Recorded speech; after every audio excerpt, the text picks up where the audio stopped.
Okay. Today, I'm excited to share with you my journey towards becoming an up-to-date teacher. First, I want to introduce myself. My name is Guan Xiao Han, and I'm currently studying in Chinese education.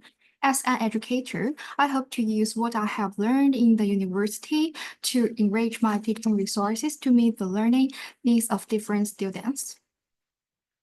The main theme of my presentation is become an up-to-date teacher, and I will break it down into three subtopics. Let's start with the SWT analysis. As a future Chinese teacher, I believe it's crucial to understand my strengths, weaknesses, opportunities, and threats. My strength is that I'm a teacher who can care for the needs of students. I will use an example of how I care about my students. During my internship, I encountered a student who was often inattentive and slept in class. And I communicated with him to discuss this. I knew that his parents had been working outside for a long time and his grandparents were taking care of him. Recently, his family faced some difficulties, making him very anxious and unable to sleep well. And then I used communication skills such as empathy to understand what he had been going through in the past few weeks. After the discussing with the students, I decided to address the situation. The school doubted the students' honesty, but I thought it was crucial to act to prevent further emotional distress affecting his well-being. Balancing my internship success, I sought the director's opinion, advocating for the students' needs. With the director's approval, I established a care groups and involving a social worker for weekly support. The experience highlighted the importance of teacher monitoring students' emotional health alongside academics. One of my main weakness is lack of innovative thinking. During my internship, my original teacher gave me advice that after observing my teaching process for a semester, he thought that my teaching resources lacked innovation and it was difficult to motivate students to learn. Next, I will explain how I have applied the resources of the school as well as opportunities to overcome my weakness since entering college.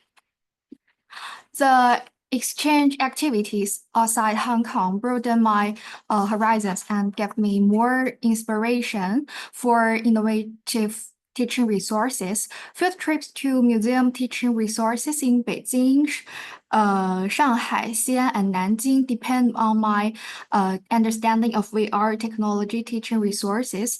The four pictures on the left are from the Li Dasan Scholarship Program. In my schoolwork, I have gained a wide range of competencies in innovative teaching and learning resources by actively participating in the tasks given to me by my professor. These pictures on the left are of me at work. Participating in volunteer activities has helped me understand the actual needs of today's students' needs. These two pictures are from a 3-year-long volunteer surveys organized by Daibo Baptist Church. Student learning differences are one of the biggest threats I've encountered so far. Faced with this threat, I will discuss how I successfully resolved it in the second topic. Faced with this threat, so how do you flexibly apply what you learn to achieve the designed teaching results? I will use GM 105949 course for school surveys as an example. In this process, I will use JIP's models for reflection.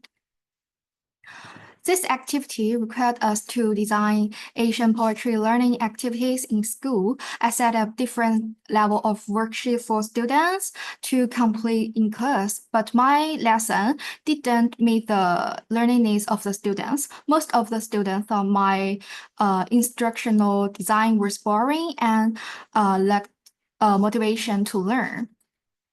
At first, I was depressed, feeling as if what I had learned was of little use and difficult to fully utilize in practice. Based on the principles of student-centered theory, I took steps to accommodate students' varying learning abilities. During my time at school, I participated in the Chinese Language Research Center's Asian Poetry app making project. The name of this app is 乐游 Asian Poetry.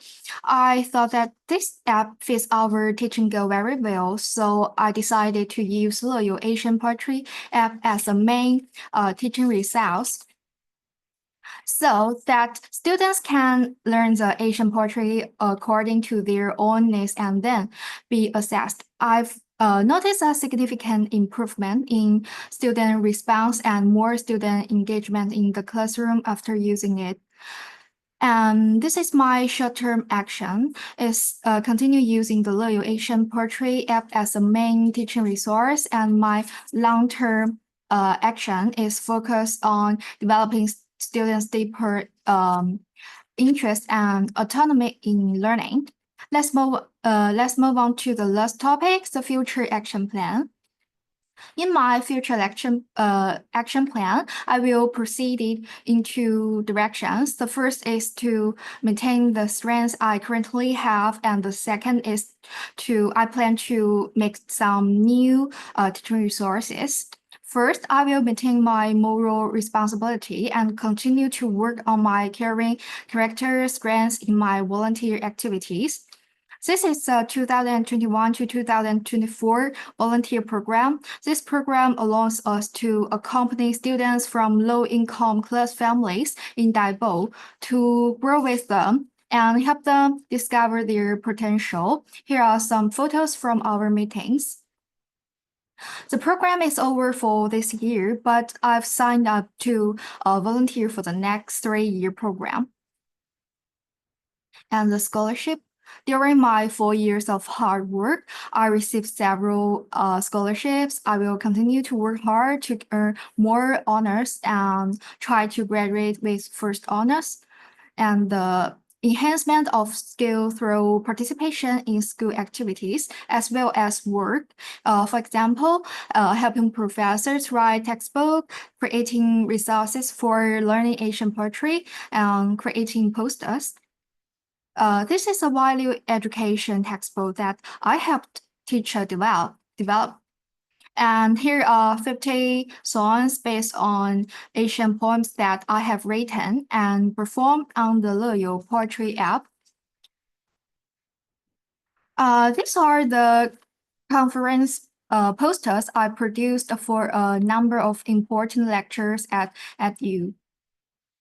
Next, I plan to create more new teaching resources. As an example of a recently planned activity, we will be inspired to create an educational game that combines Shanxi culture with modern Hong Kong elements through a field trip in Shanxi.